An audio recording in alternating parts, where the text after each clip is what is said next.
T20 world cup 2026లో శనివారం India తన first మ్యాచ్లో ఇండియన్ అమెరికన్స్తో తలపడబోతోంది. మీరు విన్నది కరెక్టే. పేరుకి ఇది ఇండియా వర్సెస్ యూఎస్ఏ మ్యాచ్ అయినా ఆ టీంలో ఉన్నది మాత్రం మొత్తం ఇండియన్ ఆరిజిన్ అమెరికన్సే. కావాలంటే ఈ స్క్వాడ్ లిస్ట్ చూడండి. కెప్టెన్ దగ్గర నుంచి ఆఖరి మెంబర్ వరకు మొత్తం భారత సంతతికి చెందిన ప్లేయర్సే. ఎప్పుడు అమెరికా ఫస్ట్ అని ట్రంప్ మామ అంటుంటాడు కదా, మరి ఈ టీంని ఎలా అప్రూవ్ చేశాడో అర్థం కావట్లేదు. ఎనీవే, ఈ మ్యాచ్లో మన టీం ఎంత స్కోర్ చేస్తుందనేది కూడా చాలా ఇంట్రెస్టింగ్గా మారింది. ఎందుకంటే రీసెంట్గా T20 సిరీస్లో న్యూజిలాండ్ లాంటి స్ట్రాంగెస్ట్ టీం పైనే మన బ్యాటర్లు 271, 238 ఇలాంటి భారీ స్కోర్లు కొట్టారు.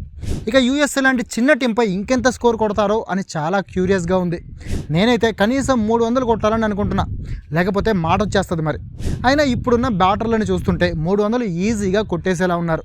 ఒకప్పుడు అంటే రోహిత్ కోహ్లీ చాలా కన్స్ట్రక్టివ్గా ఆడుతూ బౌండరీస్ కొట్టినా ఇన్నింగ్స్ బిల్డ్ చేయడం పైన ఎక్కువ ఫోకస్ పెట్టేవాళ్ళు. కానీ ఇప్పుడు అదేంలే. బౌలర్ వేసిన బాల్ నా బ్యాట్తో కొట్టిన షాట్ అంతే. బాల్ బ్యాట్ కొడితే వెళ్ళి బౌండరీ బయట పడాలా అంతే.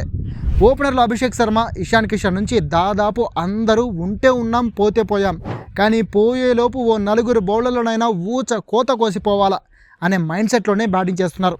ఓపెనర్ల తర్వాత కూడా తిలక్ వర్మ, సూర్యకుమార్ యాదవ్, హార్దిక్ పాండ్యా, శివన్ దూబే, రింకు సింగ్ వీళ్ళలో ఒక్కళ్ళైనా కనీసం 200 స్ట్రైక్ రేట్కి తక్కువ బ్యాటింగ్ చేసే వాళ్ళు ఉన్నారా? మరి 300 ఎందుకు కాదు సార్? ఇక లాస్ట్ సీజన్లో ఇదే యూఎస్ఏ టీంపై రోహిత్ కోహ్లీ ఫెయిల్ అయినా సూర్యకుమార్ యాదవ్, శివన్ దుబే క్రీజ్లో పాతుకుపోయి 50 రన్స్ 31 రన్స్ కొట్టి టీంని గెలిపించుకున్నారు.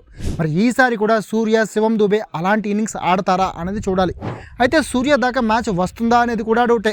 అయితే ఇండియా ఒకే ఒక్క పాయింట్పై ఫోకస్ చేయాలి. అదేంటంటే యూఎస్ బౌలర్లలో అందరూ ఎక్కువగా స్లో డెలివరీస్ పైనే ఫోకస్ చేస్తారు. లాస్ట్ సీజన్లో కూడా రోహిత్ కోహ్లీ లాంటి సీనియర్ బ్యాటర్లు కూడా స్లో డెలివరీస్కే అవుట్ అయ్యారు. సో ఈసారైనా స్లో డెలివరీస్ని ఫేస్ చేయడంపై ఫోకస్ పెడితే 300 మార్క్ చేరుకోవడం పెద్ద కష్టమేమీ కాదు. ఏదేమైనా నేనైతే చాలా క్యూరియస్గా ఉన్నా, ఇండియా 300 స్కోర్ చేస్తుందా లేదా అని చూస్తున్నా. అండ్ మీలో కూడా ఎవరికైనా ఇండియా 300 స్కోర్ చేస్తుంది అనిపిస్తుందా? కామెంట్ చేసి చెప్పండి. అలాగే ఈ మ్యాచ్లో 6ల సునామీ సృష్టించి యూఎస్ బౌలర్లకు పీడకల మిగిల్చబోయే బ్యాటర్ ఎవరయ్యే ఛాన్స్ ఉందో కూడా కామెంట్ చేసి చెప్పండి.